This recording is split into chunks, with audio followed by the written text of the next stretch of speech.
पंतप्रधानांच्या आवाहनानंतर सांगलीत भाजपा आमदार गोपीचंद पडळकर यांनी इलेक्ट्रिक बाईकवरून जिल्हा नियोजन समितीच्या सभेला जाणं केलं पसंत. पंतप्रधान नरेंद्र मोदी यांनी केलेल्या बचतीच्या आवाहनानंतर आता सांगलीमध्ये भाजपा आमदार गोपीचंद पडळकर यांनी जिल्हा नियोजन समिती सभेसाठी ई बाईकवरून जाणं पसंत केलं आहे. आपल्या समर्थकांसहित आमदार गोपीचंद पडळकर यांनी ही ई बाईकवरून जिल्हा नियोजन समिती सभेकडे ते रवाना झाले.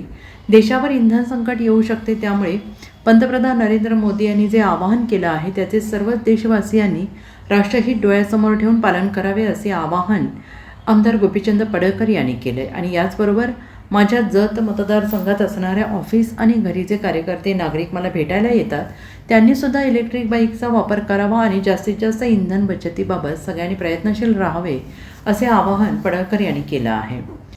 देशाचे लोकप्रिय पंतप्रधान माननीय नरेंद्र मोदी साहेबांनी देशातील नागरिकांना उद्देशून काही बचतीच्या विषयामध्ये भूमिका घेतलेली आहे.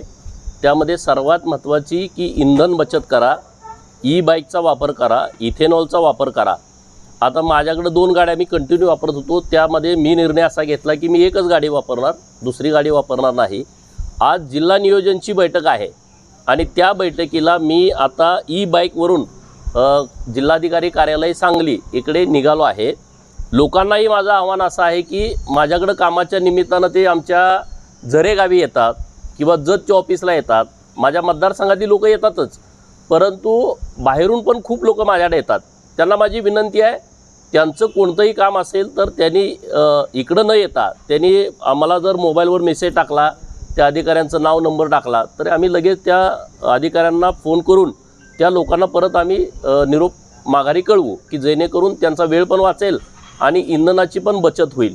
माननीय पंतप्रधान महोदयांनी जी भूमिका घेतलेली आहे ती राष्ट्राच्या हिताची भूमिका आहे. राष्ट्रहित त्यामध्ये दिसतं आहे. त्यामुळं आपण सर्वांनी त्यांनी दिलेल्या निर्देशाचं थोडं जरी सामान्य लोकांनी पालन केलं तर राष्ट्रहिताच्या कामामध्ये आपली मोठी भर पडेल.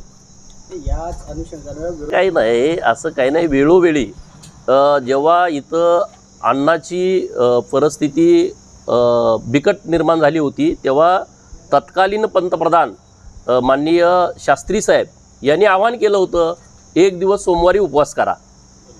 देशातल्या लोकांनी ते स्वीकारलं आणि तेव्हा अन्नाच्या बाबत देश आत्मनिर्भर झाला. स्वतः त्यांनी जास्तीत जास्त लोकांना आवाहन केलं होतं की तुम्ही गहू लागण करा. आणि ते ज्या सरकारी बंगल्यात दिल्लीत राहत होते त्या बंगल्यात त्यांनी गहूची लागण केली होती आणि त्यांच्या पत्नी त्यांनी गहूची काढणी काढतानाचा फोटो पण आता माझ्याकडे आहे. 2013 साली सुद्धा असाच प्रसंग. ही कसे असते, राष्ट्रावरती एखादी जर आपत्ती येत असेल, हे जागतिक अडचण आहे, हे काय नुसत्या भारतातला विषय नाही. आणि म्हणून जर इंधन बचत झालं तर बिघडलं कुठं? लग्नाचा खर्च टाळा म्हणते, बाहेरच्या देशात तुम्ही जाऊ नका, आपलं परकीय बाहेर चलन जातं ना आपलं. आयात कमी करा, आयात ज्या वस्तू आपण घेतोय त्याच्यामध्ये थोडं वर्षभर थांबायात. काय आहे, आपल्या राष्ट्राच्या हिताचंच हे काम आहे. काय आपलं आव्हान राहील या अनुषंगानं आणखीन एकदा? अरे माननीय पंतप्रधान महोदयांनी जे आवाहन केलेलं आहे त्याच्याकडं राजकीय दृष्ट्या न बघता देशहिताच्या दृष्टिकोनातून सर्वांनी पाहावं. देशातल्या सामान्य लोकांनी जर थोडी बचत केली, त्यांनी ज्या 7-8 गोष्टी सांगितल्या त्यामध्ये, तर खूप मोठा चांगला फायदा आपल्या राष्ट्राला होऊ शकतो. Bureau report SPN Marathi, Sangli.